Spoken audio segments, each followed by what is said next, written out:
사도신경으로 예배를 시작합니다. 전능하사 천지를 만드신 하나님 아버지를 내가 믿사오며 그 외아들 우리 주 예수 그리스도를 믿사오니 이는 성령으로 잉태하사 동정녀 마리아에게 나시고 본디오 빌라도에게 고난을 받으사 십자가에 못 박혀 죽으시고 장사한 지 사흘 만에 죽은 자 가운데서 다시 살아나시며 하늘에 오르사 전능하신 하나님 옆에 앉아 계시다가 저로서 산자와 죽은 자를 심판하러 오시리라. 성령을 믿사오며 거룩한 공예와 성도가 서로 교통하는 것과 죄를 사하여 주시는 것과 몸이 다시 사는 것과 영원히 사는 것을 믿사옵나이다. 아멘. 할렐루야. 여러분들을 축복합니다. 한 주간도 믿음으로 잘 승리하셨습니까? 여러분들을 보니까 늘 같은 말이지만 마지막 때 영적 전쟁에 능한 자로 올라가시는 것이 보여집니다. 하나님 앞에 합당한 자들은 반드시 하락하는 것이 아니라 올라가는 인생입니다. 할렐루야. 여러분들은 이제 더 이상 내려갈 게 없을 정도로 그 연단 가운데 계셨지만은 이제는 하락하는 인생이 아니라 이제는 여러분들의 모든 전직을 회복시켜주는 그 은혜가 예수 이름으로 이루어진 것을 선포합니다. 오늘 말씀 보겠습니다. 마가복음 14장입니다. 마가복음 14장 66절 72절까지 66절부터 72절까지 마가복음 14장 66절부터 중보기도를 들어가 주세요. 할렐루야. 축복합니다. 66절부터 제가 한 절 여러분이 한 절 읽겠습니다. 다 찾아줬으면 아멘. 마가복음 14장 66절부터 72쪽입니다. 다 찾으셨죠? 할렐루야. 66절. 베드로는 아랫뜰에 있더니 대제사장의 여종 하나가 와서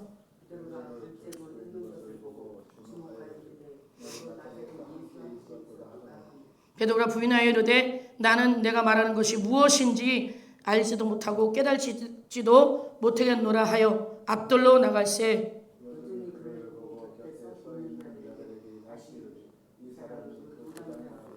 또 부인하더라. 조금 후에 곁에 서 있는 사람들이 다시 베드로에게 말하되 너는 갈릴리 사람이니 참으로 그 도당이니라.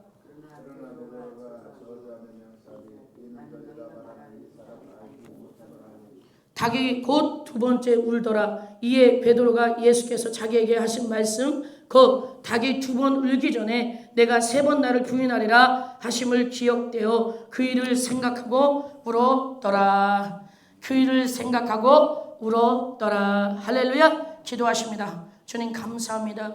우리가 무엇이 간데 이렇게 사랑하셔서 오늘도 찾아와 주시고 우리에게 위로하여 주시고 귀한 말씀을 통해서 우리가 귀한 시간이 되어 깨닫는 은혜가 7배로 더해지기를 원합니다. 우리가 죄를 지었지만은 베드로처럼 정말 돌이켜 본인의 오만을 깨닫고 주님 앞에 돌아와 크게 쓰임받은 것처럼 우리도 하나님 앞에 모든 교만과 오만을 깨닫고 한 주간도 하나님 뜻대로 살지 못했던 것들을 귀한 말씀을 통하여 다시금 영적 대각성하여 마지막 때를 준비하는 참 그리스도인이 될 수 있도록 아버지 하나님 참 제자로서 우리가 어딜 가든지 복의 근원이 되는 삶이 될 수 있도록 역사하여 주옵소서. 이 시간에 우리 예배를 주님께서 기쁘게 흠양하여 주시옵시고 인터넷 방송을 파괴하는 악한 영이 예수 이름으로 한 길 왔다 일곱 길로 따라가게 하시고 주님께서 우리 예배를 기쁘게 흠양하여 주옵소서. 살아계셔서 역사하시는 예수님의 이름으로 감사하며 기도 올려드려나이다. 할렐루야. 아멘. 할렐루야. 아멘. 여러분들을 축복합니다. 한 주간도 승리하셨습니까? 아멘. 여러분들에게 질문해 보겠습니다. 우리는 늘 끼어서 기도하고 하나님을 찬양하며 말씀 속에 거하고 있습니다. 여러분들도 한 주간의 삶이 나에게 간증이 있다라고 하는 분 한번 손들어 보실래요? 간증이 있다. 나의 신앙생활 속에 여러분들의 기적이 우리가 생각할 때 아주 작은 것 같지만 여러분들 그렇지 않습니다. 기적이라는 게 다른 게 아니에요. 예수 믿는 증거, 예수님을 믿는 증거가 기적이 다른 게 아니에요. 사소한 거지만 우리가 영이 깨어있는 자는 그 사소한 것이 자족하는 사도 바울의 믿음인 것을 믿으셔야 돼요. 할렐루야. 그렇게 생각하시면 아멘. 큰 소리로 아멘. 더 크게 아멘. 아멘. 이렇게 해야 돼요. 아멘이 바로 믿습니다라는 거예요. 굳게 믿는다는 거예요. 누구를? 하나님을. 할렐루야. 우리가 그분을 굳게 믿고 신뢰한다면 우리가 자루나 우르나 세상을 바라봤다, 주님을 바라봤다, 이렇게 저울질하는 신앙이 아닌 거예요. 믿습니까? 오늘 이 말씀은요, 정말 우리가 베드로를 생각할 때 너무나 귀한 베드로 목사님이세요. 바로 베드로 목사님의 삶이 우리의 삶이잖아요. 그렇지 않습니까, 여러분? 베드로 목사님의 삶이 얼마나 정말 우리같이 무지한 자의 삶입니까? 그러나 베드로 목사님의 마지막 거꾸로 십자가에 거꾸로 매달려서 순교했을 때는 우리는 가히 따라갈 수가 없는 믿음이에요. 여러분, 우리가 베드로 선지자 목사님이 닭 두 번 울기 전에 네가 나를 3번 부인한다고 말씀하신 것처럼 주님을 3번 부인하고 끝에 저주까지 했지만은 이분을 하나님이 얼마나 존귀히 쓰십니까? 이 차이점이 뭔지 우리가 알아보겠습니다. 본문에는 베드로가 통곡하는 모습을 너무나 잘 나타내고 있습니다. 이 모습을 한번 우리가 상상해 보세요. 우리가 베드로가 됐다고 한번 상상해 보십시오. 여러분들은 어떤 깨달음이 오십니까? 저는 이 말씀을 읽으면서 순간 이거는 내 모습이네. 늘 주님을 나타낸다고 하지만 우리의 삶은 너무나 주님을 나타낼 때 부인하고 살아요. 그렇지 않습니까? 예수님의 사랑과 예수님의 복음을 나타내고 산다고 하지만은 실질적으로 내가 있는 그 영적 전쟁터에서는 주님을 부인하고 내가 우상이 돼 있더라 이 말입니다. 그렇지 않습니까? 환경이 우상이 되어 있고 내 질병이 우상이 되어 있고 내 자녀가 우상이 되어 있고 내 아내와 내 남편이 우상이 되어 있다 이 말입니다. 여러분 어떻게 생각하십니까? 제 말을 공감하시면 아멘. 아멘. 할렐루야. 아멘. 여러분들 주님보다 앞서서 그것이 큰 것이 우리에게 우상이 되지 않기를 예수님의 이름으로 축복합니다. 우리 주님이 그 복음의 핵심적인 삶이 그것을 드러내는 것이 가장 커야 될 줄 믿습니다. 우리가 앉았다 하면 늘 주님 얘기가 쏟아져 나오는 기쁨이 있어야 될 줄 믿습니다. 할렐루야. 아멘. 우리의 모습은 참으로 너무 연약하고 어리석어요. 예수님을 따라 대제사장 법정까지 따라갔다가 베드로가 예수님을 도와드리기는커녕 오히려 예수님을 3번씩이나 부인하고 뛰쳐나와 통곡하는 모습을 보여주고 있습니다. 이 차이점이 예수님의 제자 중에 누가 있습니까? 가룟 유다는 마태복음 27장 3절 10절에 예수님을 은 30냥에 사두개인 바리새인에게 팝니다. 그러나 가룟 유다는 은 30냥을 받은 그 돈으로 예수님을 팔고 또한 자책에 대해서 그냥 자살해 죽지만은 베드로는 돌이키고 회개하는 삶이라는 거예요. 여러분 우리는 누구나 실수할 수 있어요. 하물며 주님을 모른다고 엄청난 저주까지 하면서 베드로가 그렇게 저주하면서 예수님을 모른다 했지만 그 모습이 우리가 지적하는 내용이 아니라는 거예요. 우리가 본문의 14장 71절에 그러나 베드로가 저주하며 맹세하되 나는 너희가 말하는 이 사람을 알지 못하노라 하니 이게 바로 우리의 인생이라는 걸 인정하시면 아멘. 이게 바로 우리의 인생인 거예요. 우리는 너무나 쉽게 주님보다 우상의 죄를 범하고 입술로 주님을 부인하고 살 때가 있어요. 없는 것 같지만 우리가 찾아보면 반드시 있어요. 여러분 우리는 회개해야 될 줄 믿습니다. 베드로의 통곡에 자기의 잘못을 깨닫고 누이치는 통곡의 눈물이 바로 우리의 눈물이 되는 것입니다. 그러므로 말미암아 우리의 회개가 영적으로 여러분들이 눈물이 많이 나왔다라고 오늘 고백하는 그 저의 이야기가 바로 우리가 한 믿음의 지체라는 걸 믿으셔야 돼요. 아멘. 할렐루야. 많은 영혼을 살릴 수 있는 베드로의 눈물의 통곡이라는 걸 기억하십시오. 그래서 우리가 있는 그 장소에 많은 자들에게 어떤 영향력을 끼치느냐가 중요한 거예요. 베드로가 많은 자들을 훗날에 2-3천 명의 영혼들을 회개의 눈물로 주님 품에 돌아오게 하신 것처럼 우리의 삶도 우리로 인해서 우리의 회개를 통하여 많은 자들을 살린 거예요. 저의 회개를 통해서 여러분들 두 분의 눈물의 기도가 소생되는 걸 믿으시기 바랍니다. 우리 목사님의 눈물의 기도로 우리가 영혼이 수생되는 것처럼 여러분의 삶도 동일하다는 거예요. 여러분 우리는 왕같은 제사장으로 하나님께서 부르셨음을 믿으시기 바랍니다. 할렐루야. 중부 기도를 계속 쉬지 않고 입으로 해주세요. 할렐루야. 우리가 중부의 기도는 제가 힘있게 말이 어눌하지 않고 정확히 나올 수 있는 척도가 됩니다. 할렐루야. 베드로가 어떤 것을 깨우쳤을까요? 첫 번째, 오만을 깨쳐 버린 후에 흘리는 눈물이 난 거예요. 왜? 이 오만의 뜻이 무엇입니까? 아주 건방진 거예요. 교만한 친구예요. 교만과 친구예요. 분명히 주를 위해서 목숨도 드린다고 그랬어요. 앞절에 보니까. 여러분들 그렇게 했다가도 쉽게 변덕을 부리는 신앙이 우리의 연약한 모습이라는 거예요. 믿습니까? 할렐루야. 이제까지 베드로는 자신이 무엇이든 할 수 있다고 믿었습니다. 그래서 그는 예수께서 모든 사람이 당신께 배반할 것이라고 말씀하셨을 때 다 버릴지라도 나는 그렇지 않겠나이다. 29절 말씀하고 있어요. 29절 함께 읽겠습니다. 14장 29절. 베드로가 여쭤오되 다 버릴지라도 나는 그리하지 않겠나이다. 이렇게 말하고 있습니다. 베드로만 부인했겠습니까? 그 제자들 모두가 가장 액센트로 부인한 베드로를 대표한 것인데 그 제자들 모두가 부인했어요. 주님을. 여러분 우리의 삶이 이 예수님의 순교한 예수님의 제자들보다 나은 삶입니까? 우리의 삶 속에서 잘 생각해 보세요. 저부터 그렇게 살았어요. 여러분 너무나 부족하고 연약하게 살았어요. 택시를 타다가 전도지를 줘야 되는데 줄까 말까 그것도 못해갖고 회개기도 하고 주지 못해서 얼마나 자책하고 눈물이 나던지요. 이런 거 작은 것 하나라도 용기를 내지 못하는 나의 부족함에 한탄을 했습니다. 저는. 여러분들은 어떻습니까? 누구보다도 저보다도 더 훌륭하게 전도를 잘하시는 분인 줄 믿습니다. 할렐루야.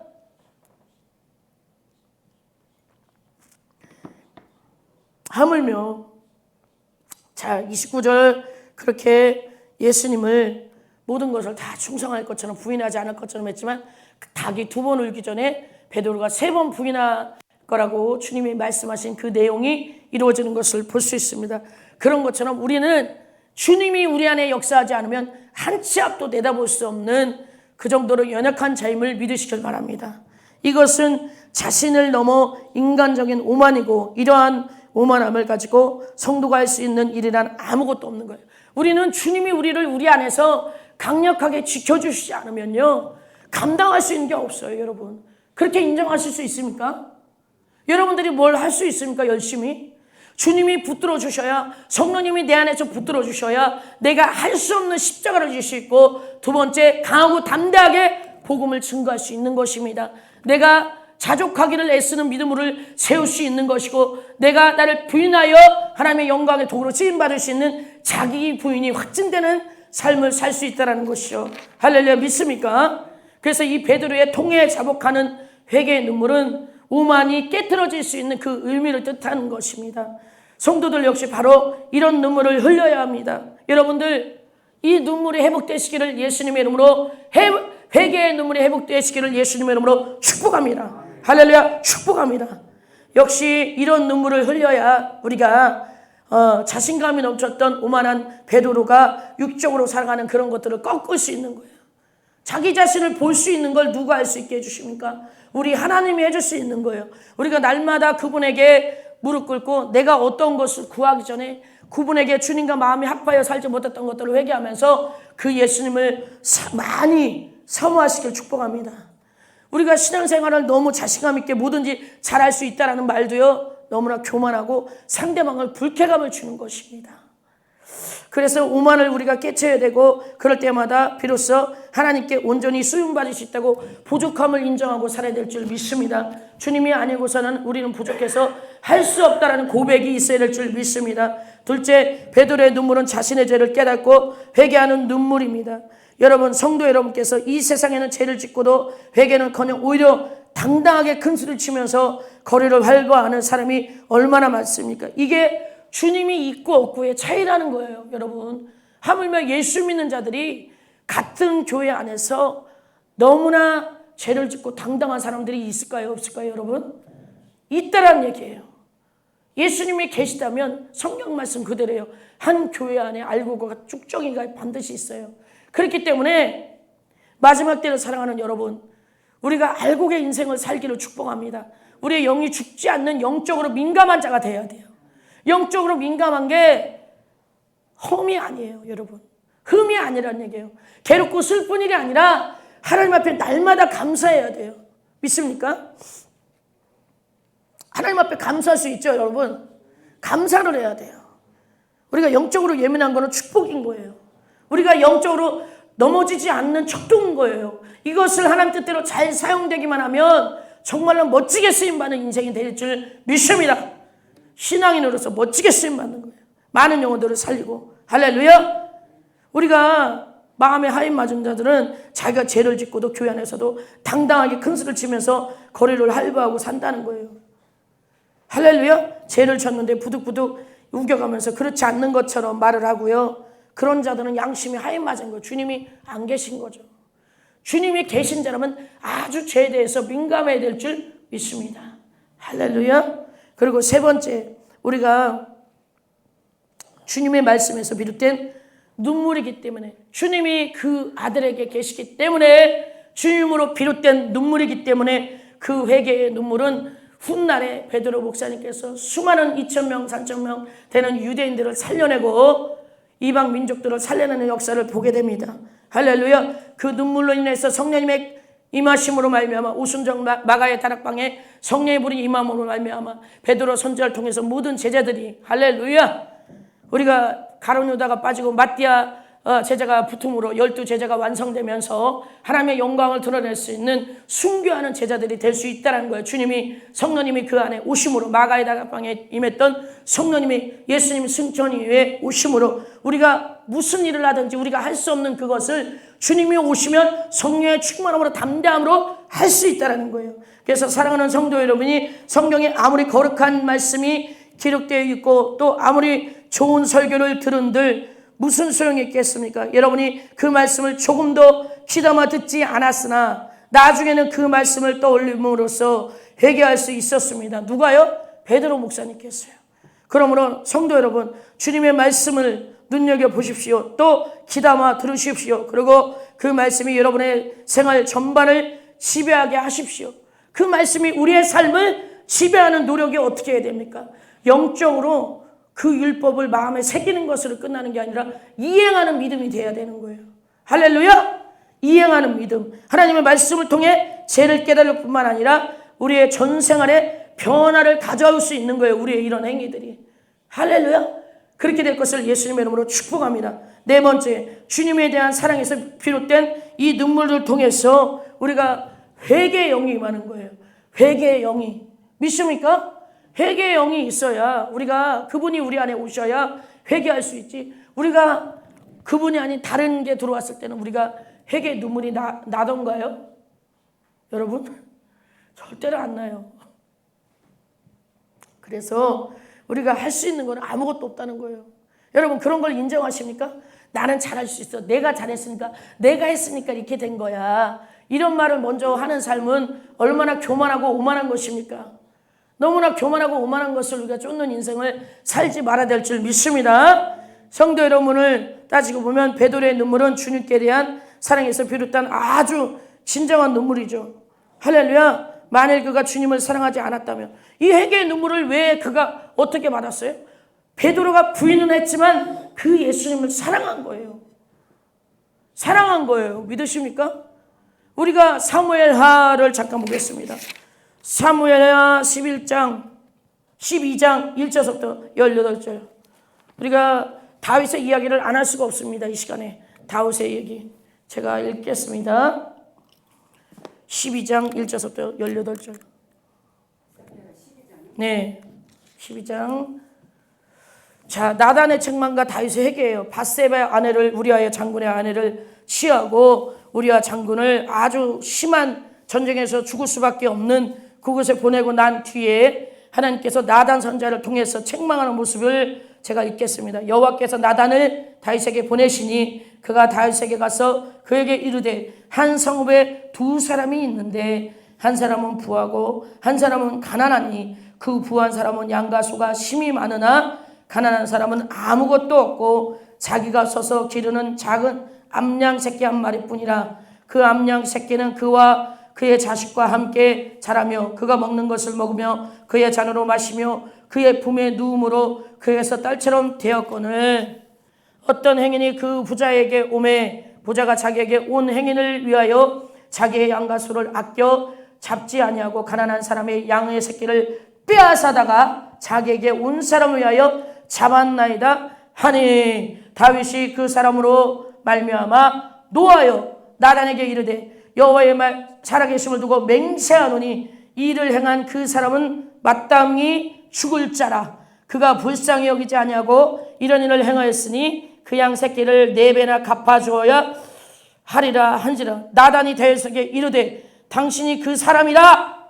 나단이 다윗에게 이르되 당신이 그 사람이라. 이스라엘의 하나님 여호와께서 이와 같이 이르시기를 내가 너를 이스라엘 왕으로 기름 붓기 위하여 너를 사울의 손에서 구원하고 내 주인의 집을 내게 주고 내 주인의 아내들을 내 품에 두고 이스라엘과 유다 족속을 내게 맡겼느니라. 만일 그것이 부족하였는 것 같으면 내가 내게 이것저것을 더 주었으리라. 그리한데 어찌하여 내가 여호와의 말씀을 업신여기고 나 보는 데에서 악을 행하였느냐. 내가 칼로 햇사람 우리아를 치되 암몬 자손을 칼로 죽이고 그의 아내를 빼앗아 내 아내로 삼았도다. 이렇게 나단 선지자를 통해서 다윗을 책망합니다. 깜짝 놀라는 거예요. 누가? 다윗 왕이.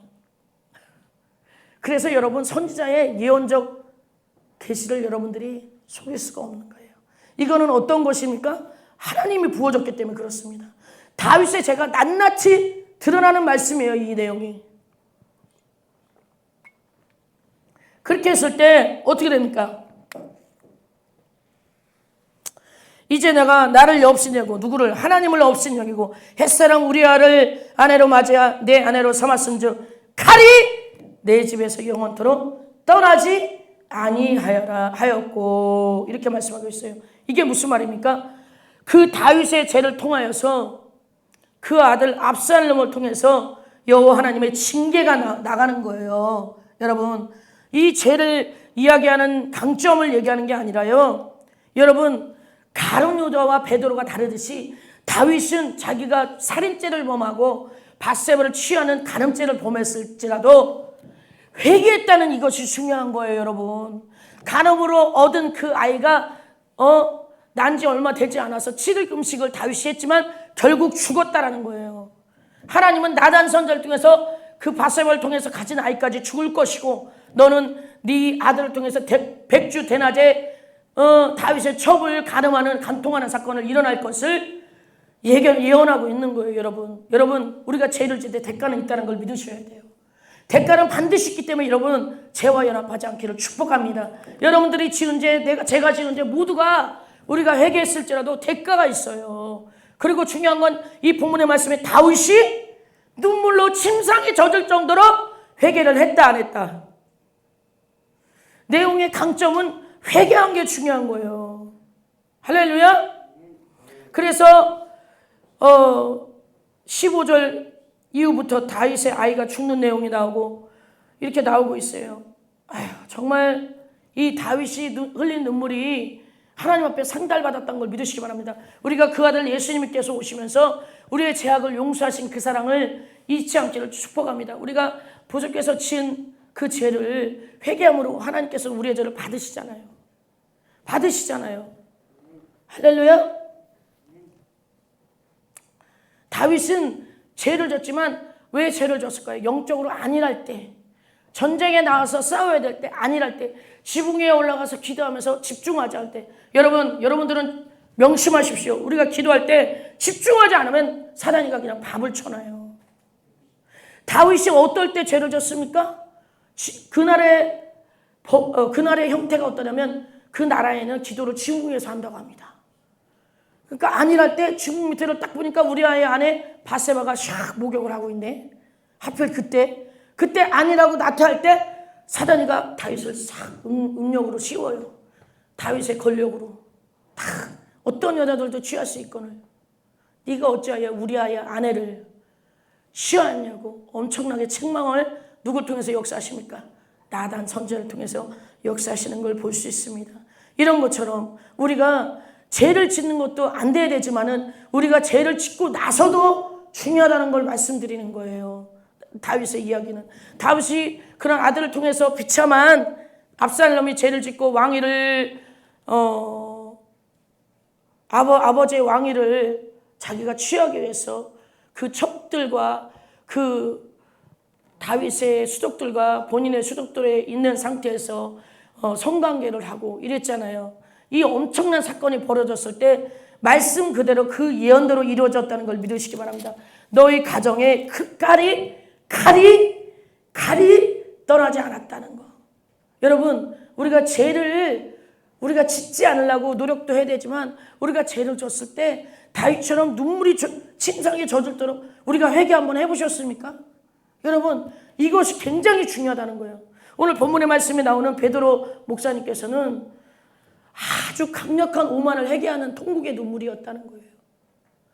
내가 어찌하여 그 주님을 사랑하면서 내가 살기 위해서 어떻게 이렇게 닭 2번 울기 전에 3번 주님을 부인했을까? 여러분들의 인생 속에 주님을 부인하지 않았습니까? 혹시라도? 저는 부인한 적이 많아요. 복음 증거할 때 특히 그래요.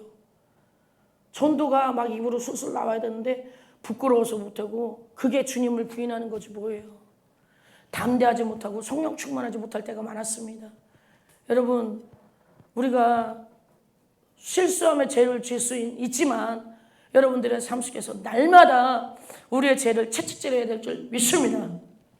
할렐루야. 우리를 채찍질하셔야 돼요. 오늘 본문의 말씀에 나온 베드로를 한번 상상해 보세요. 정말 생각만 해도 가슴이 찢어지는 내용이에요. 이거는 주님을 부인했다는 거는 3번이나, 그걸 어디까지나 또 저주까지 해가면서. 14장, 우리 몇 장입니까? 14장 다시 한번 읽겠습니다.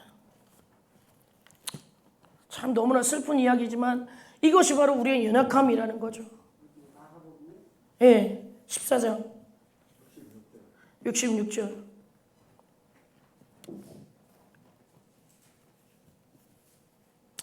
(71절) 14장 66절부터 72절까지인데 71절 제가 읽겠습니다.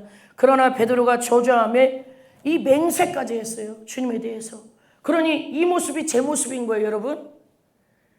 맹세까지 했어요. 주님을 부인하는 맹세, 저주. 나는 너희가 말하는 이 사람을 알지 못하노라니.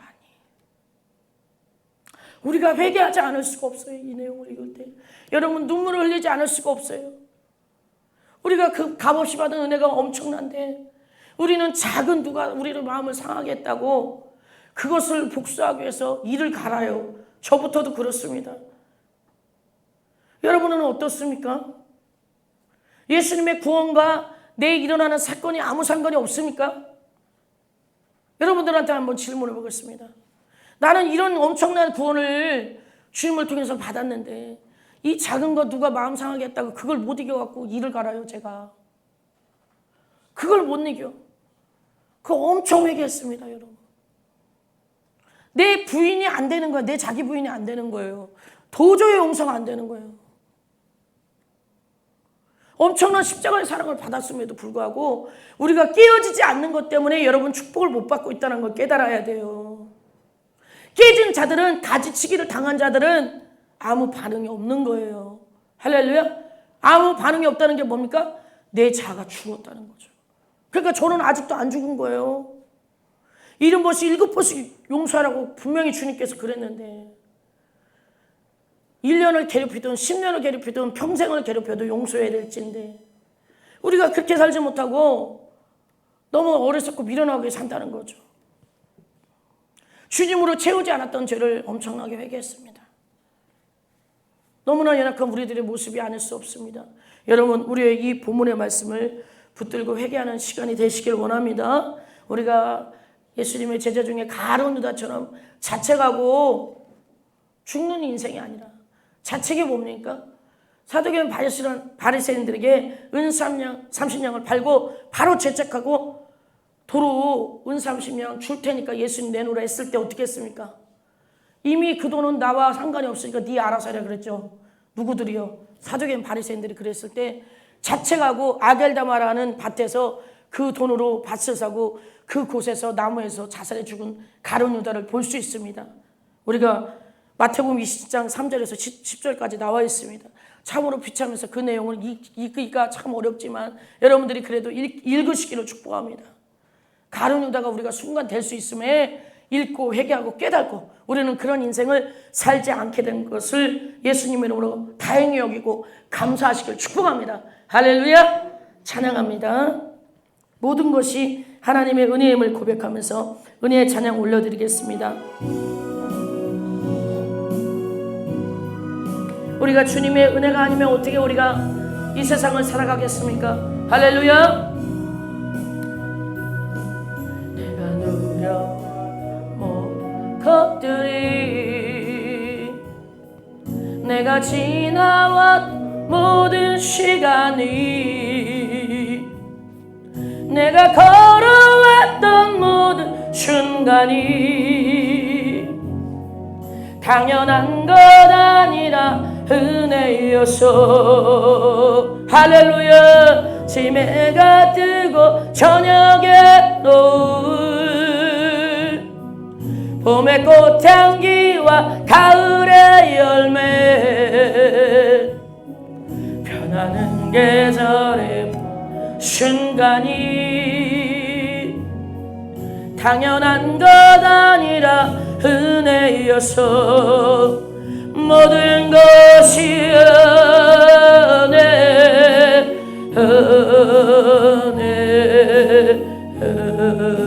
은혜 한없는 은혜 내 삶에 당연한 것 하나도 없었던 것을 모든 것이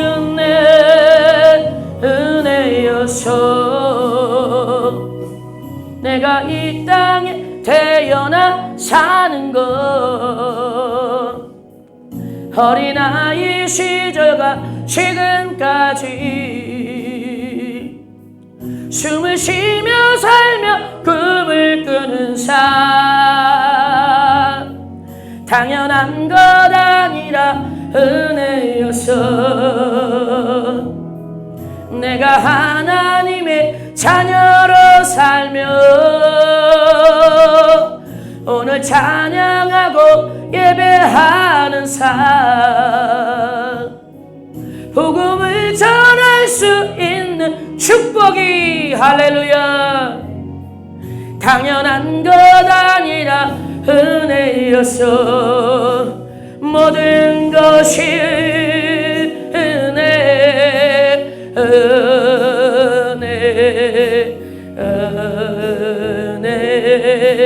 한없는 은혜 내 삶에 당연한 것 하나도 없었던 것을 모든 것이